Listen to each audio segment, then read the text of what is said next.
So God, I guess where should we sort of start? So seems like there's a lot going on in terms of transfers. So who's coming in at the moment? I guess since we last spoke before. So yeah, we've got right. Yeah, it's really hard for me to summarise. So Callum Hudson-Odoi, as we speak, I think he's just finished his medical, so that's pretty much done. Wow, I didn't know that. That's big. Did you not? No, that's Yeah. done. Yeah. Oh, And right. that's a replacement for Brennan Johnson, who's Yeah. doing his medical as we speak with Tottenham. Okay.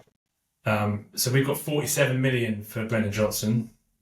Which smashes our record sale, by the way. That smashed ours by 10 mil almost. There you go. And that's pure profit. He's an academy player. Doesn't look good optics wise. Just as a team that wants to start establishing themselves as a top Premier League side. The minute we get a reasonable offer on our star player, we sell. But I think FFP, financial fair play, it's kind of like giving us no option. So in terms of balancing our books and enabling us to strengthen our squad, selling Brennan Johnson's kind of been a no-brainer. So that's that. So we're directly replacing Johnson with Hudson-Odoi, which I'm happy about. That's a solid replacement. Yeah. Is that a permanent transfer, isn't it? It looks like it. Yeah, it looks like it. Okay, that's interesting. I mean, Bayern were in for him, weren't they, a couple of years ago? I know. He's had some bad luck with injuries, so there is a risk. There is a risk attached. But yeah, stacks of talent, and like Mm. for the last 3 or 4 years, has been one of the biggest talents in English football. A Yeah. little bit like Elanga, right? So we've signed Yeah. some decent wingers. Yeah. Yeah. We signed this Brazilian lump at the back called Murillo, who comes with loads of potential and lots of touters saying he's the next Brazilian star. He's going to be in the Brazilian national team. He's cost us 13 million, but he's only played 27 professional matches in his career, and that's in the Mm. Brazilian A League. So loads of question marks about him. The next one, which really excites me that we're getting over the line, it appears, is a player called Ibrahim Sangare from Okay. PSV Eindhoven. Ah, yes, I heard of him. Yeah. And like I think Bayern Munich were in for him, Liverpool were having a look at him, Manchester United were having a look at him at some point, and we've somehow managed to nab him. And I think selling Johnson's enabled us to do it. And he's a decent midfielder. Comes with a lot of pedigree. He's a real force in the midfield sort of role. He's a physical presence. Yeah. So that's a real stellar signing if we get that over the line. That's big. Yeah. Yeah, we've signed another geezer called Dominguez. I know nothing about him. Um, from Bologna, Okay. Bologna, and we've given Remo Freuler to them in exchange. God, I'm going to miss one here, aren't I? Yeah. Oh yeah. Um,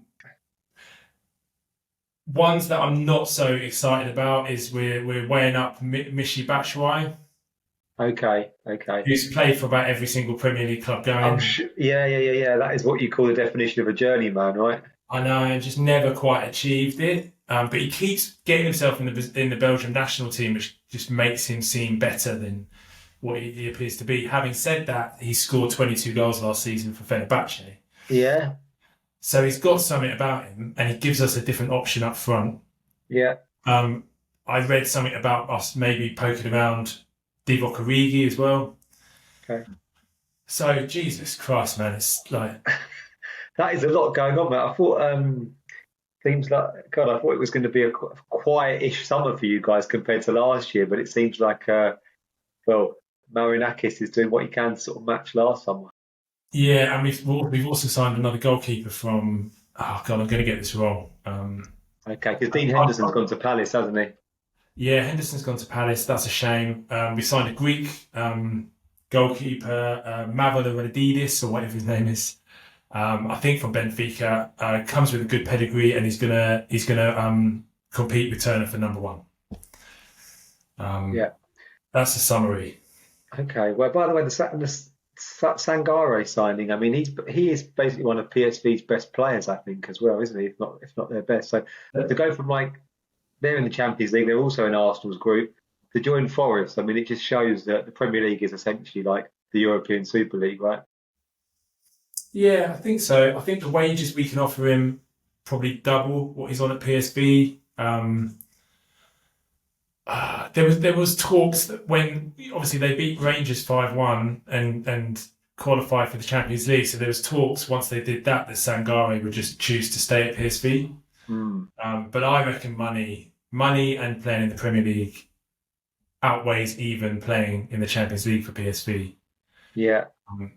He's the signing that's going to make the difference for us because all of last season and even into this season, our ability to keep the ball in the centre of the park just hasn't been good enough. We've looked good attacking wise on the counter. We've got plenty of pace. We've got plenty of trickiness. We've got 2 good finishes up front. We've got enough defenders now. Our problem consistently has been just keeping the ball. So Sangare is kind of that stellar signing in the central midfield position that hopefully will just lift our quality in that area. And yeah, I don't know. Yeah, I mean, look, by the time this video's finished, this will be outdated, no doubt. But yeah, lots happening, and I can't describe my emotion at the moment. Whether I'm excited, whether I'm deflated. Yeah. Maybe we can do a bit more of a like kind of review of the transfer window, right? On start of next week, potentially after this weekend's games. Yeah, I think so because yeah, God knows what else is going to happen. We're in the midst of it, yeah. Yeah.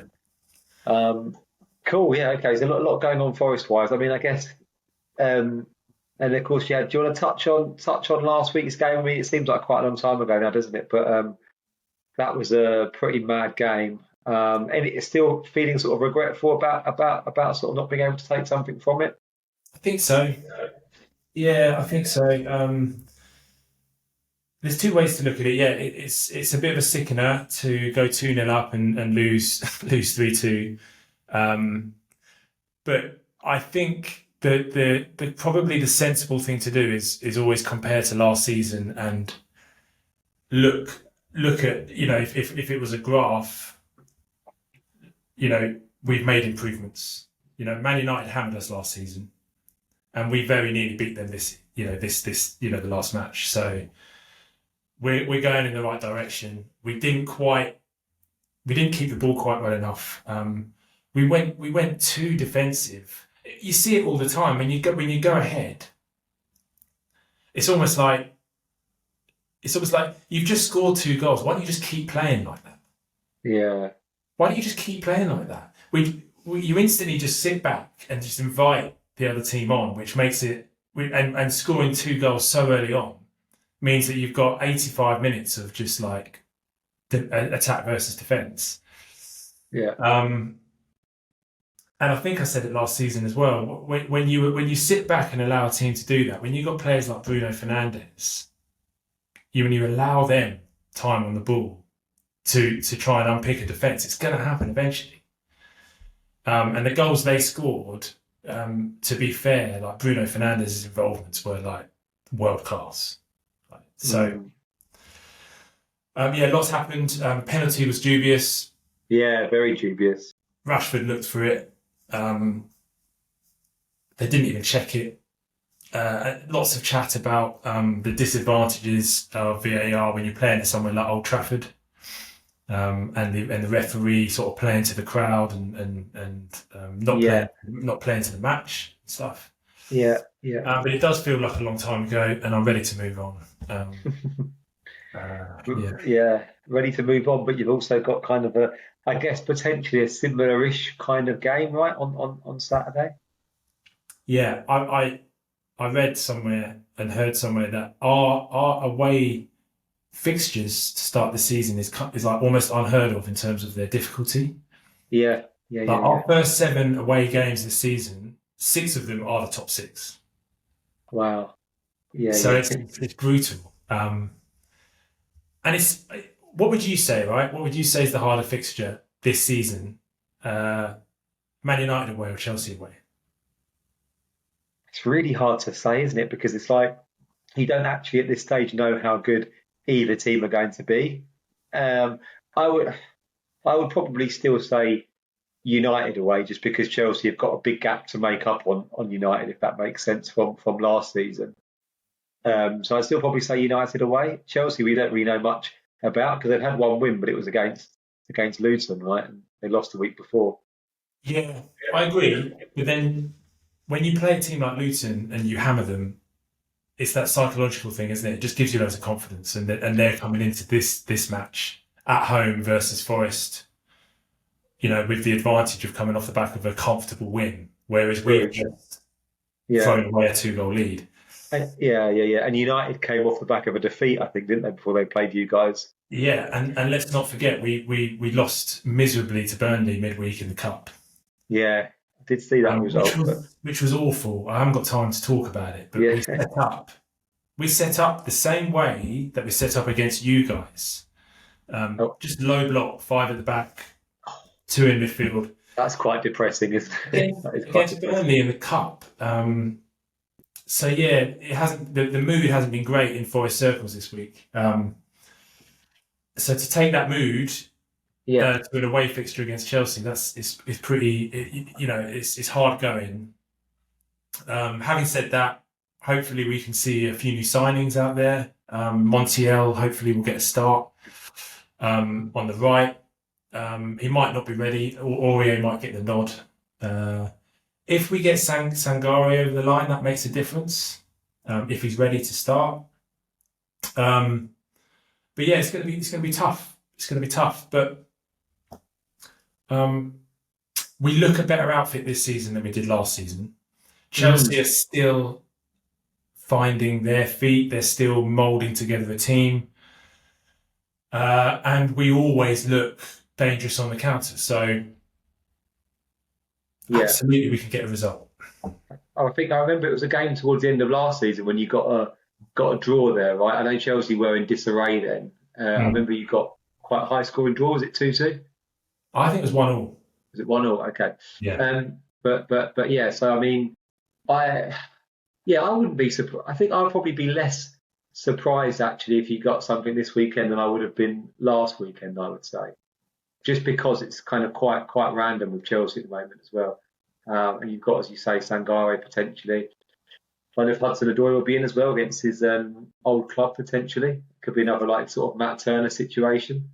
Yeah, I need to check if it's a loan or. That's true. If it's a loan, he won't be playing, will he? But I can't believe. Yeah, sorry. No, go on. I was just going to say we haven't got that much time to talk about it, but I can't believe that Steve Cooper then played those same tactics against Burnley at home in the Carabao Cup. That is pretty depressing. Yeah, he's been ripped for it, and Forest have got quite a long history of doing well in the cup, and it's been quite an important trophy for us. We've won it quite a few times, and last season it really helped us. We got to the semi-finals, and we benefited from that rather than it being a disadvantage with a fixture backlog and whatnot. We benefited from the confidence it gave us, sort of going on a bit of a cup run. Yeah.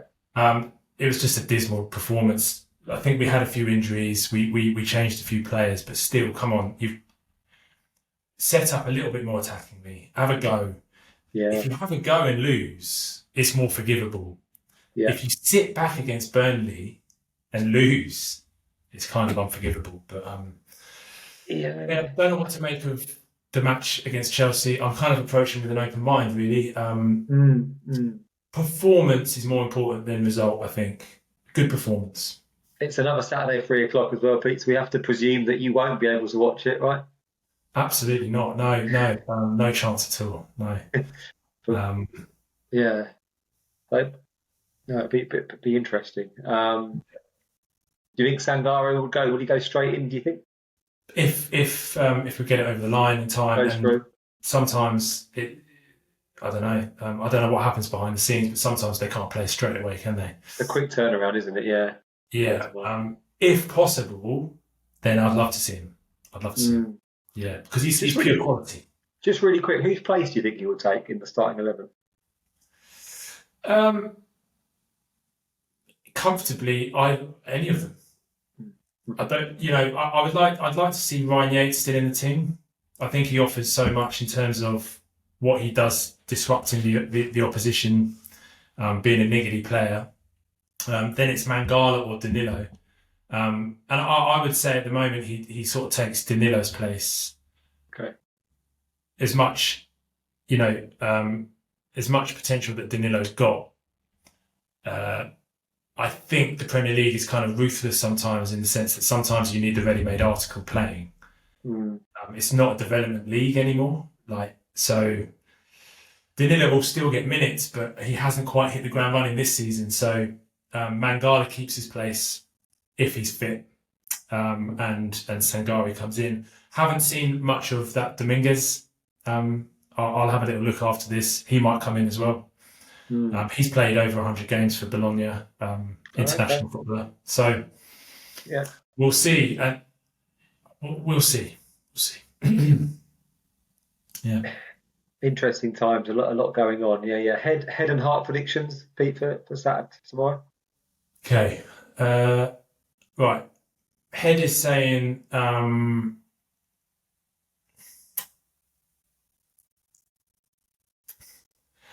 right. Head is saying the one that you can score, but I can also see us. So Head is saying we lose 2-1, but it's close. Heart is saying we win 1-0. Okay. Heart is saying we win 1-0 away. That's a tough ask, but that would be nice. That would be big. I can see it. Yeah. It's not impossible. I don't think it's impossible. I could. Yeah. You guys have a chance. Yeah, I reckon we got a chance. But yeah, there's so much going on that I haven't really fully settled on how we look, how we're going to set up, who's in the starting 11. So I guess it's kind of nice, really. I'm going in with an open mind. I'm looking forward to not watching it, and and you know what? It's still just a buzz to see Forest in the Premier League. Let's not forget that. 2 seasons ago, we were bottom of the fucking Championship. So yeah, wow. Come on. Right. Yeah, absolutely. Yeah. All right. Cool. Well, that was a flash run through of. That was. Yeah. My head's spinning a bit after that. Yes. I'm sorry, viewers. That was probably one of the worst videos ever. But yeah. They'll appreciate it, I think. Yeah. The unpolished feel of it. Yeah. All right, mate. Enjoy your weekends, guys. Everyone. You too, Pete. Good luck with your Akers if that's your thing, and we'll catch up early next week. Cool. Yeah. Cheers, guys. See you later.